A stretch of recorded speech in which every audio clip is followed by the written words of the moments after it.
Ladies and gentlemen, today kembali cryptocurrency ya, aset kripto, global market cap Bitcoin kembali mengalami penguatan dan kita melihat secara teknikal satu harian daily. Nah, di sini kita melihat performa Bitcoin dalam beberapa hari terakhir, 4 hari terakhir tentunya itu mengalami kenaikan secara candlestick ya, candlestick Bitcoin itu mengalami kenaikan dari hari ke hari. Saat ini pun kenaikan Bitcoin itu masih terjadi teman-teman, tetapi saat ini agak sedikit koreksi lagi untuk si Bitcoinnya kembali mencari titik support terdekatnya. Mungkin kalau kita melihat secara time frame 1 jaman, mungkin 4 jaman, tetapi di sini kita akan melihat time frame Bitcoin dalam jangka waktu ya, atau time frame daily atau 1 harian. Nah, teman-teman bisa lihat performa Bitcoin. Nah, di sini kita melihat dalam beberapa hari terakhir ya, 4 hari terakhir dari tanggal 25 Mei kemarin itu performa Bitcoin selalu mengalami kenaikan dari tanggal 25, 26 Mei, 27, 28 Mei. Itu mengalami kenaikan terus-menerus dan saat ini sementara berlangsung ya, candle hari ini di tanggal 29 Mei kita masih menunggu. Ya, memang proses ini sementara berlangsung itu candle lilin atau lilin bearish itu terlihat ya teman-teman semua, masih dalam performa bearish untuk pola candle hari ini. Tetapi kita tunggu saja sampai penutupan di tanggal 29 ini.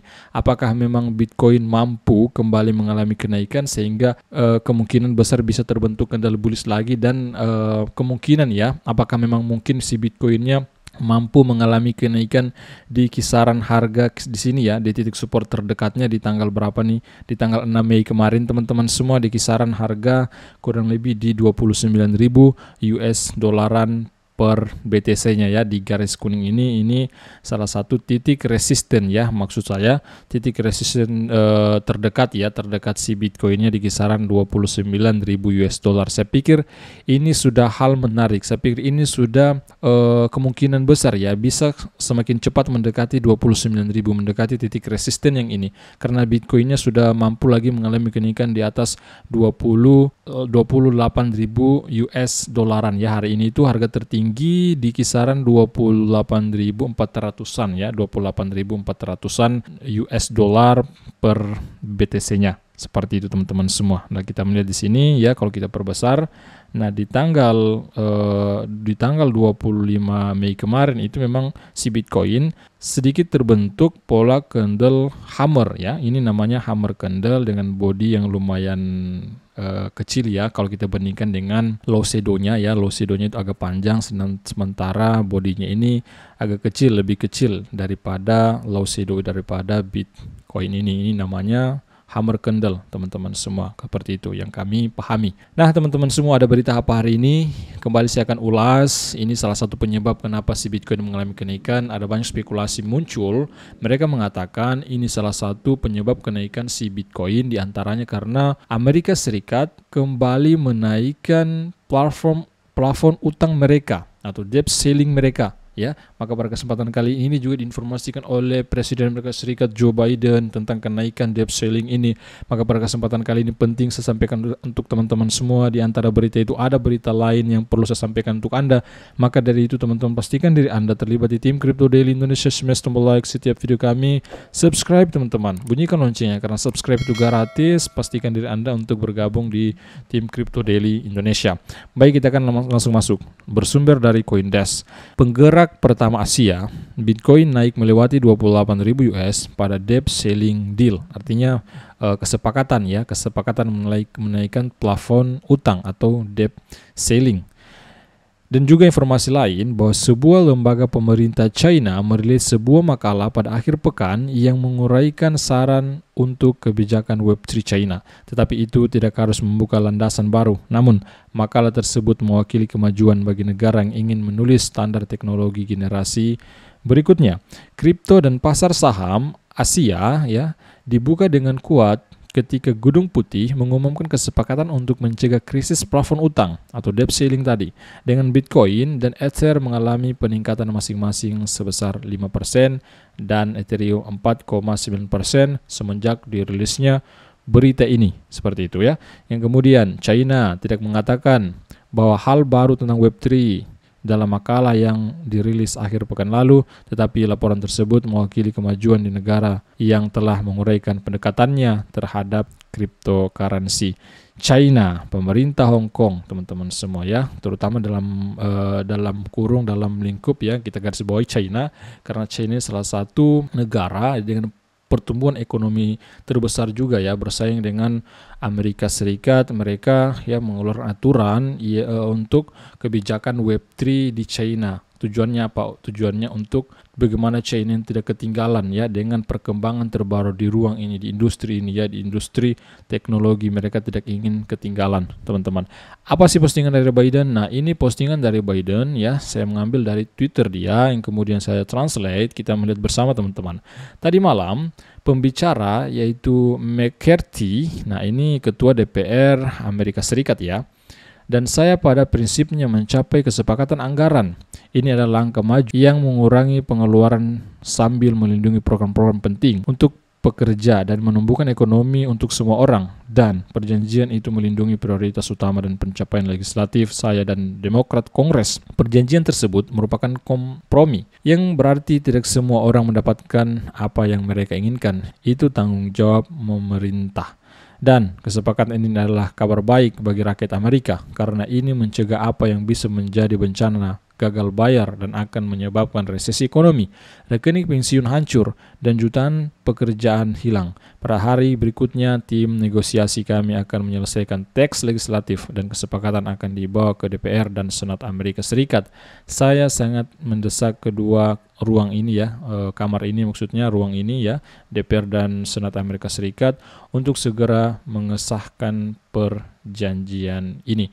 Kita beri like. Nah, inilah ya kurang lebih seperti ini apa yang disampaikan oleh Joe Biden. Ini kita ambil dari utas Twitter dia. Dan kemudian di sisi lain bahwa pertukaran kripto India berada dalam mode bertahan hidup, mencoba memperpanjang landasan pacunya.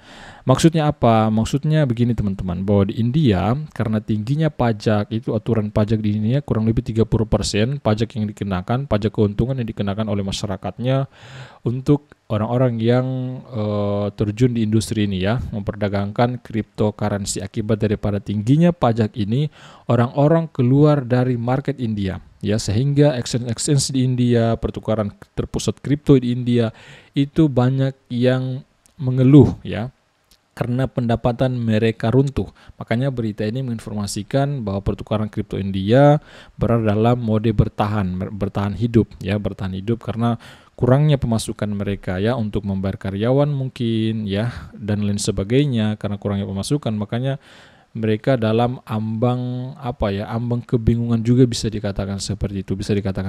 Di antaranya ya, exchange di India yang ternama ada CoinDCX, CoinSwitch, WazirX, dan perusahaan India lainnya. CoinDesk berbicara untuk berpikir bahwa mereka akan bertahan dari pasar beruang yang sedang berlangsung.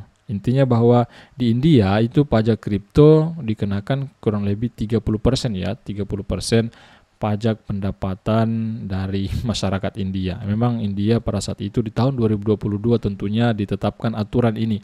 Pada saat ditetapkan aturan itu, saya mengingat dulu teman-teman semua bahwa pada saat itu langsung kripto itu mengalami penurunan ya. Tiba-tiba langsung mengalami penurunan akibat pengumuman dari kementerian, pengumuman dari otoritas berwenang di India mengumumkan kenaikan pajak untuk kripto ya kepada masyarakat India pada saat itu. Teman-teman semua, semoga saja ya exchange di India ini bisa bertahan dan kemudian beberapa tahun ke depan, beberapa bulan ke depan mungkin ya bisa segera ada perubahan aturan ya, ada rencana undang-undang baru lagi mungkin untuk pajak yang bisa dikenakan oleh masyarakat India, karena pajak 30% itu sangat tinggi teman-teman semua. Pajak pendapatan 30% itu sangat tinggi yang dikenakan untuk masyarakat di sana.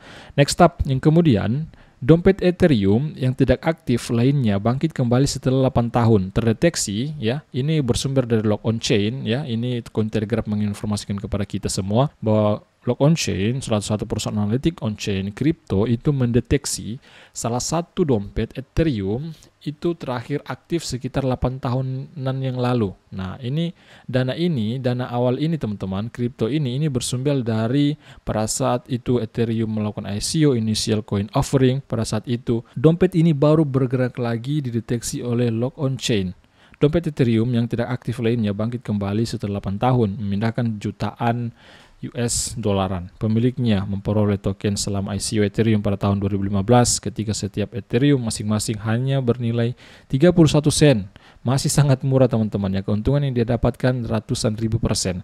Sebuah Ether atau dompet Ethereum yang tidak aktif sejak Ethereum ICO atau Ethereum Initial Coin Offering pada tahun 2015 tiba-tiba terbangun setelah 8 tahun tidak aktif, memindahkan total 8.000 Ethereum ya, hanya dalam 2 menit. Dompet tersebut menerima 8.000 Ethereum setelah berpartisipasi dalam Ethereum ICO Initial Coin Offering pada tahun 2015 dan tetap tidak aktif hingga 27 Mei. Pada hari itu, pemiliknya memulai dengan transfer peringatan sebesar 1 Ethereum ke dompet baru. 1 menit kemudian mereka mentransfer sisa 7.999 Ethereum ke dompet baru. Pada saat penulisan, simpanan Ethereum bernilai sekitar 14,7 juta US dollar. Keuntungan yang sangat besar.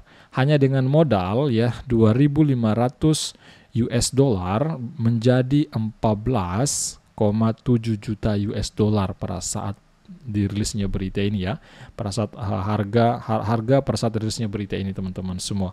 Pada harga hari ini sekitar 1.900-an US dollar, ini menandai keuntungan sekitar 590.000% yang mengejutkan bagi pemiliknya. Hal seperti ini sudah hal biasa di ruang kripto.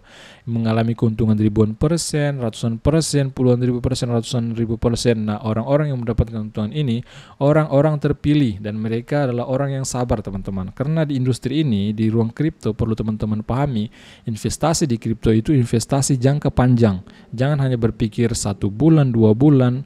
Nah, jika Anda memiliki uang lebih, tentunya uang lebih teman-teman ya, bukan uang mendadak, bukan uang untuk melakukan pembelian makanan mungkin untuk keluarga Anda dan lain sebagainya. Intinya uang lebih ya, uang Anda yang lebih. Nah, ketika Anda melakukan pembelian itu Anda tunggu saja. Ketika Anda melihat proyek tersebut bagus secara fundamental, kemudian proyeknya juga banyak merencanakan proyek-proyek baru ya teman-teman semua, maka ketika Anda hold jangka panjang kemudian bisa mengalami kenaikan, memang rezeki tidak ada yang tahu ya, apakah memang bisa naik atau bisa hilang seketika. Begitulah resiko bermain di kripto. Seperti apa yang saya katakan di deskripsi video, resiko di kripto sangat besar teman-teman semua. Jangan samakan dengan saham, dengan gold, emas dan lain sebagainya ya. Risiko di ruang kripto, berinvestasi di kripto sangat-sangat gede ya, sangat besar. Saya pikir seperti itu teman-teman informasi kali ini, dan kita akan melihat juga perkembangan terbaru. Today's cryptocurrency price by market cap saat ini dalam performa bullish di kisaran 2,11% mengalami kenaikan di atas 1,16 triliun US dollar ya, termaksud si Bitcoinnya. Di sini kita melihat Bitcoin ya, coba kita refresh dulu, jangan sampai ada perubahan kenaikan harga. Nah, Bitcoinnya dalam 24 jam terakhir mengalami kenaikan 2% ya, 2,56% di kisaran harga 27.800 US, kembali turun ya, turun di bawah 28.000 US dollar. Yang kemudian Ethereum ya, Ethereum di sini mengalami kenaikan pula 2% lebih ya, kisaran 1.900-an US dollar, dan beberapa altcoin lain tampaknya dalam 24 jam terakhir kebanyakan mengalami kenaikan. Saya pikir teman-teman semua cukup sekian ya informasi kali ini. Ikuti kami di Twitter agar Anda mendapatkan berita-berita terbaru di ruang kripto melalui Twitter kami. Apa yang terjadi di industri ini, pastikan diri Anda terlibat juga di YouTube kami, Crypto Daily Indonesia. Smash tombol like setiap video kami, subscribe, bunyikan loncengnya. Di sini Dian Sofyan, owner Crypto Daily Indonesia. See you tomorrow my friend, bye bye.